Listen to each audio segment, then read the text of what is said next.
यूं ही नहीं ताज ताज बन जाता है। शिल्पकारों का हुनर और चुनिंदा संगमरमर ताज को नायाब बनाते हैं। कुछ ऐसे ही चुनिंदा जगहों से बस खास ही चुनकर लाता हूँ। कतरे कतरे को मैं हीरे सा परखता हूँ। यूं ही नहीं मैं रजनीगंधा बन जाता हूँ।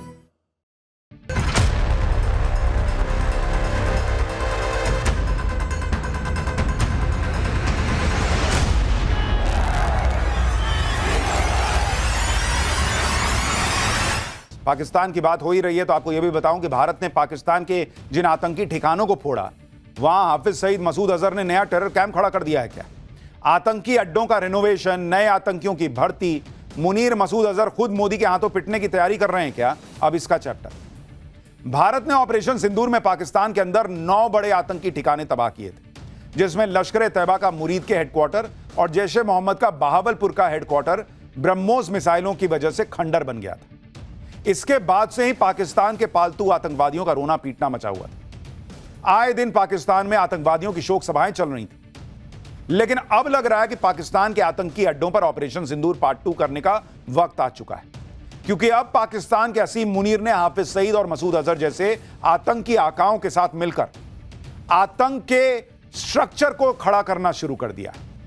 पाकिस्तान के मुरीद के में लश्कर तैयबा का हेडक्वार्टर दोबारा बनना शुरू हो गया है, कहा जा रहा है। पाकिस्तान के बहावलपुर में जैश ए मोहम्मद के हेडक्वार्टर में भी तेजी से काम चल रहा है।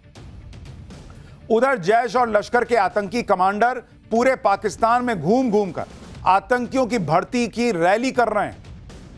और यह कोई चोरी छिपे नहीं हो रहा बॉस, असीम मुनीर की शय पर खुला खेल चल रहा है पाकिस्तान में।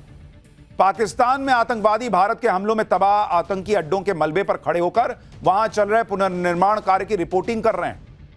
कैसे मसूद अजहर और हाफिज सईद के नाम पर आतंकी अड्डों को बनाने के लिए चंदा इकट्ठा किया जा रहा है, कैसे आतंकवादी भर्ती रैलियों में पाकिस्तान के युवाओं का ब्रेन वॉश हो रहा है। क्या सब कुछ इस तरफ इशारा कर रहा है कि ऑपरेशन सिंदूर पार्ट 2 जल्द लॉन्च करना ही होगा?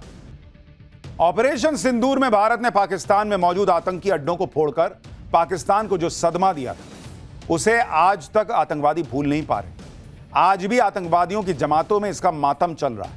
आतंकवादियों के लीडर खुलेआम कबूल कर रहे हैं कि भारत में उनके अड्डों को मलबे में बदल दिया। पाकिस्तान के पंजाब में मौजूद मुरीदके में लश्कर तैयबा का कुख्यात मरकज तैयबा कैंप भी भारतीय सेना ने तबाह किया था। और अब उसी मुरीद के कैंप के खंडरों के सामने खड़े होकर लश्कर का कमांडर कासिम कबूल कर रहा है कि वहां से आतंकियों का ट्रेनिंग कैंप ऑपरेट हो रहा था। आतंकी कमांडर धमकी दे रहा है कि अब यहां इससे भी बड़ा आतंकी कैंप बनेगा। आप बाईं तरफ जो तस्वीर देख रहे थे, उसी को तबाह किया गया था। अब उस तबाही के मंजर पर खड़े होकर कहा जा रहा है कि यहां और आतंकी पैदा करेंगे। यानी वो खुद कह रहा है कि यहां से बड़े बड़े मुजाहिदीन निकले हैं और अब उससे भी बड़ी मस्जिद बनाएंगे वहां पर। यानी एक और बड़ा टेरर कैंप खड़ा करने की बातें हो रही, क्योंकि वहां मस्जिद के नाम पर वही तो चल रहा था, ब्रेन वॉश करो और वहां पर मुजाहिदीन तैयार करो। मुरीदके में जिस खंडर के सामने खड़े होकर आतंकी बड़े बड़े दावे कर रहा है, यहीं पर हाफिज सईद के आतंकी संगठन लश्कर तैयबा का हेडक्वार्टर मरकज तैयबा हुआ करता था, जिसे 7 मई की रात भारत की ब्रह्मोस मिसाइल ने उड़ा दिया था। इसके बाद अगस्त में लश्कर के इस हेडक्वार्टर को दोबारा बनाने का काम शुरू हो चुका है, जिसके लिए जेसीबी मशीन लगाकर रात के अंधेरे में लश्कर के हेडक्वार्टर की खंडर हो चुकी इमारतों को पूरी तरह गिरा दिया गया। तस्वीर देखिए कैसे जेसीबी काम कर रही है। वहां यहां दोबारा से नई बिल्डिंग का निर्माण हो सके, इसकी तैयारी चल रही है। लश्कर के हेडक्वार्टर को दोबारा बनाने के लिए पाकिस्तानी सरकार, आईएसआई और फौज की तरफ से फंडिंग हुई है। हाफिज सईद चाहता है कि फरवरी 2026 तक लश्कर का यह हेडक्वार्टर दोबारा बनकर तैयार हो जाए। लश्कर आतंकियों का चीफ ट्रेनर मौलाना अबू जर और कमांडर यूनुस शाह बुखारी इसकी निगरानी कर रहे हैं। लश्कर के हेडक्वार्टर को दोबारा से खड़ा करने में असीम मुनीर पर्सनली इंटरेस्ट भी ले रहा है। खबर तो यह भी है कि पाकिस्तान सरकार को बाढ़ राहत के लिए आईएमएफ से जो रिलीफ फंड मिला था, उसके 4 करोड़ रुपए भी धीरे से निकालकर असीम मुनीर ने मुरीदके में लश्कर हेडक्वार्टर बनाने में लगा दिए कि जाओ भाई बनाओ। बाढ़ में पब्लिक मरती है तो मर जाए, ये लोग तो है ही वैसे मरने के लिए, लेकिन तुम लश्कर का कैंप बनाओ, वहां आतंकी ट्रेन करो ताकि हम भारत में कुछ कर सकें। ऑपरेशन सिंदूर में तबाह हुए आतंकी ठिकानों को दोबारा से आबाद करना और बर्बाद हो चुके आतंकवादियों को पनाह देना पाकिस्तान की पॉलिसी है। भारत के हमलों में मारे गए आतंकियों के जनाजों में शिरकत करके और आतंकियों के जनाजों को कंधा देकर पाकिस्तानी फौज और हुक्मरानों ने खुद ये बात पूरी दुनिया को बता दी थी। पाकिस्तान के रक्षा मंत्री ख्वाजा आसिफ तो खुद कह चुके हैं भाई कि भारत के हमलों में बर्बाद हुए आतंकी अड्डों को दोबारा खड़ा करना उनका फर्ज है। लश्कर-ए-तैयबा और जैश ए मोहम्मद जैसे आतंकवादियों के महफूज ठिकानों को भारत ने ऑपरेशन सिंदूर में फोड़ डाला था। अब पाकिस्तान इन आतंकी अड्डों को खुलेआम फंडिंग कर रहा है और आतंकी संगठन भी चंदा इकट्ठा कर रहे हैं। आप देखिए कि ऑपरेशन सिंदूर के दौरान भारतीय सेना ने पाकिस्तान के बहावलपुर में जैश ए मोहम्मद के हेडक्वार्टर सुभान अल्लाह मस्जिद को ध्वस्त कर दिया था। अब मसूद अजहर भी जैश हेडक्वार्टर को फिर से तैयार करवा रहा है। इसके साथ ही जैश ए मोहम्मद पूरे पाकिस्तान में मस्जिदों के नाम पर 313 टेरर ट्रेनिंग कैंप भी बनवा रहा है। इसके लिए जैश ए मोहम्मद ने 391 करोड़ रुपए चंदा जुटाने का टारगेट सेट किया है, जिसका जिम्मा मसूद अजहर ने अपने भाई तलहा अल सैफ को सौंपा हुआ है कि तुम पैसा लाओ, उससे हम लोग बनाएंगे और फिर आतंकी तैयार करेंगे। आपको दिखा रहा हूं कि मस्जिदों के निर्माण के नाम पर जैश ए मोहम्मद कैसे टेरर कैंप्स के लिए चंदा खोरी में जुटा हुआ है। यह तस्वीर देखिए, यह वो चंदा रसीद है जो जैश पूरे पाकिस्तान में काट रहा है। यह चंदा रसीदें मस्जिद मरम्मत के नाम पर काटी जा रही हैं, लेकिन चंदे की रकम का इस्तेमाल जैश के अड्डे को तैयार करने में हो रहा है। लेकिन सवाल यह है कि 21,000 रुपया और 2,500 रुपया ये भिखारी पाकिस्तान में ये दे कौन रहा है? 50,000 का भी किसी ने चंदा काट दिया है कि कौन दे रहा है भाई 50,000 पाकिस्तान में, जहां आटे के लिए मार मच जाती है। चंदे के लिए जैश ए मोहम्मद अपने आका मसूद अजहर के नाम का खुलेआम इस्तेमाल कर रहा है। एक और चंदे की रसीद देखिए, इसमें बाकायदा मसूद अजहर का नाम लिखा हुआ है।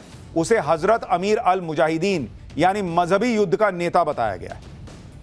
एक तरफ पाकिस्तान में आतंकी अड्डों का रिनोवेशन और रिकंस्ट्रक्शन चल रहा है, दूसरी तरफ आतंकी संगठन खुलेआम भर्ती अभियान चला रहे हैं। जैसे ये वीडियो देखिए, पाकिस्तान के खैबर पख्तूनख्वा में जैश ए मोहम्मद ने एक बड़ी भर्ती रैली की। इसे मजहबी रैली के नाम पर आयोजित किया गया, लेकिन इसका असल मकसद जैश के शोहदाए इस्लाम ट्रेनिंग कैंप के लिए भर्ती करना था। इस रैली में युवाओं की भीड़ देखिए, जिन्हें जैश का टॉप कमांडर मसूद इलियास कश्मीरी बरगला रहा है, कट्टरपंथी भाषण देकर उनका ब्रेन वॉश कर रहा है। जरा मंच का वीडियो देखिए, इलियास कश्मीरी की सिक्योरिटी में बंदूकें लेकर गार्ड खड़े हैं, जिनमें से कुछ के चेहरों पर नकाब है जो जैश के आतंकी थे और कुछ पाकिस्तानी फौज और पुलिस की वर्दी में भी, यानी फौज और पुलिस भी आतंकी भर्ती रैली को सुरक्षा दे रही थी। यह कोई लॉजिक है बॉस? कह रहा है कि भारत से लेकर अमेरिका से लेकर नेटो देश से लेकर रशिया तक किसी एक आदमी का जिक्र हो रहा है तो वो मसूद अजहर का रहा है। अरे भाई, उसको टेररिस्ट के तौर पर डिस्कस किया जा रहा है। कोई उसको शांति पुरस्कार, नोबेल पुरस्कार देने के लिए डिस्कस कर रहे हैं क्या? ये तो वो वाली बात हो गई कि गली में एक कोई कुत्ता है जो सबको काट रहा है, तो फलाने बंगले से लेकर फलाने बंगले तक देख रहे हैं उस कुत्ते का जिक्र चल रहा है जो गली में सबको काटता फिर रहा। अरे भाई, वो काट रहा है इसलिए जिक्र हो रहा है, उसको कोई सम्मान थोड़ी दे रहा है, कोई घर में ले जाके पालना थोड़ी चाह रहा है। भारत के ऑपरेशन सिंदूर ने पाकिस्तान के आतंकवादियों को खून के आंसू रुला दिया, लेकिन अब जिस तरह से पाकिस्तान में असीम मुनीर और शहबाज शरीफ की शय पाकर हाफिज सईद और मौलाना मसूद अजहर सिर उठा रहे हैं, ऐसा लग रहा है कि भारत का ऑपरेशन सिंदूर जो होल्ड पर है उसे दोबारा स्टार्ट करने का वक्त जल्दी ही आने वाला है। और अभी कल ही भारत के chief of defence staff general Anil Chauhan ने कहा है कि ऑपरेशन सिंदूर का पार्ट 2 पहले से कई गुना ज्यादा ताकतवर होगा। तो पाकिस्तान तो खुद अपनी कब्र खोद रहा है भाई। सुनिए सीडीएस ने क्या कहा था। There would be a number of lessons for the Army, Navy and Air Force, even space and cyber, in how we conducted operations, whether there is more coordination required, more coordination within that particular domain or inter-domain coordination. So there are hundreds of lessons which we all have taken into account and trying to put in place so that next time we do things, we'll do it much better than what we did this time. Pakistan को हाफिज सईद और मसूद अजहर जैसे आतंकवादी और उनके आतंकी संगठन बड़े अच्छे लगते हैं, क्योंकि इनके जरिए वो भारत में आतंकी हमले करवाता है। लेकिन इसी पाकिस्तान को बलूचिस्तान लिबरेशन आर्मी से डर लगता है, क्योंकि बीएलए बलूचिस्तान में पाकिस्तानी फौज के अत्याचारों का विरोध करती है। इसलिए पाकिस्तान ने चीन की मदद से संयुक्त राष्ट्र सुरक्षा परिषद यूएनएससी में बीएलए को आतंकी संगठन घोषित करने के लिए प्रस्ताव पेश किया, लेकिन ऐसा करके पाकिस्तान खुद एक्सपोज हो गया। अमेरिका, ब्रिटेन और फ्रांस ने इस प्रस्ताव को खारिज कर दिया। यूएनएससी में कहा गया कि बीएलए को आतंकी संगठन घोषित करने के लिए कोई ठोस वजह नहीं है।